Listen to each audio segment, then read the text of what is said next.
Welcome to WILDsides. Today we're going to be learning how to tie 5 fly fishing knots. So let's get right to it. This is a fly reel. Now there are 4 main types of line on the fly reel. The first one is called backing, and the backing connects to the reel itself with what's called an arbor knot. So what you're going to do to tie the arbor knot is you're going to wrap the line around the spool on the reel like that, and then you're going to tie one overhand knot connecting it to itself, and then you're going to pull it tight.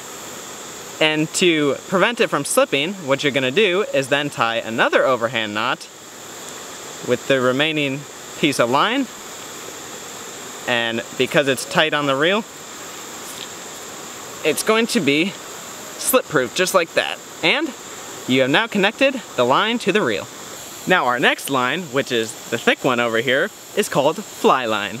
And to connect these 2 pieces of line, you're going to use what's called an Albright knot.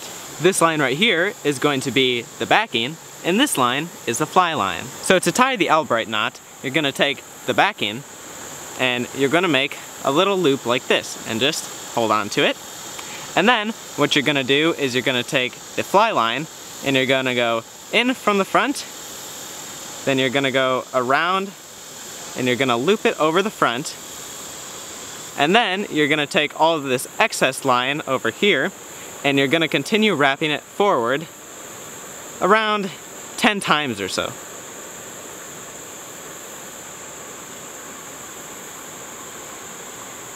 And once you've got those 10 loops, you're then going to take it through the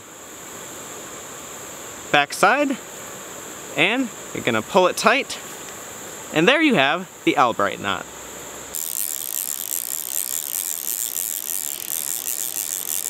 Now we are going to be connecting the fly line to the leader, and that's going to be done by using a nail knot. For the nail knot, the reason it's called a nail knot is because you're supposed to use a nail or a small skinny tube or straw for the knot itself, and that is to hold a space. I'll show you what I'm talking about. I'm going to use my finger as an example because I'm using large line. I'm using paracord. So what you're going to do is you're going to line up. You're going to have the fly line here and then the leader, and you're going to line them up alongside each other, and you're going to place your nail under the 2, and as it comes around you're just going to wrap it around the object about 6 times, and that's going to be encasing the object, the initial leader, as well as the fly line.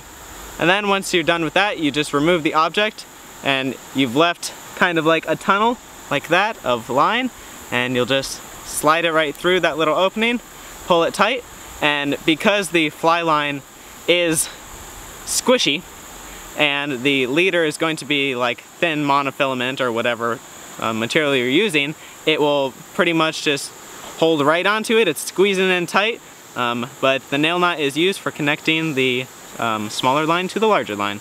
And now, to connect the leader to the tippet, you're going to be using the double surgeon's knot. You are going to, once again, lay the 2 lines on top of each other. This line is going to be representing the tippet, so it goes off to the end of the line. The other side is eventually connected to the rod because it's already been tied up. So you're going to make a loop just like that.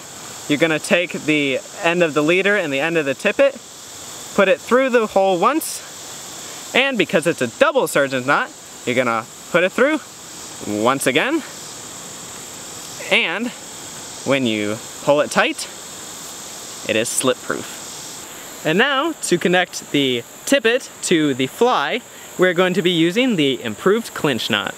Now for demonstration purposes, I'm going to be using my little minnow hook here.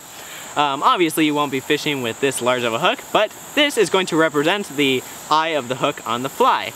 So I'm going to take my tippet for the improved clinch knot, and I'm going to put it through the eye, and then I'm going to line it up with itself, and you're going to wrap it around itself once, twice. Sometimes if you want, you can even just twist it to wrap it around itself just like that, about 5 or 6 times. Then you're going to bring it down. You have made a little loop here next to the eye, you're going to take the end of the line, slide it through that loop. Now you've just made yourself another loop, and you pop it through there. And when you tighten it, you might want to put a little bit of water or spit on it just to prevent friction of the line and breaking itself. And then you can pull it down and your hook is good to go. Well guys, I hope you enjoyed learning how to tie the 5 fly fishing knots. My name's Alec. Stay wild, and I'll see you guys next time.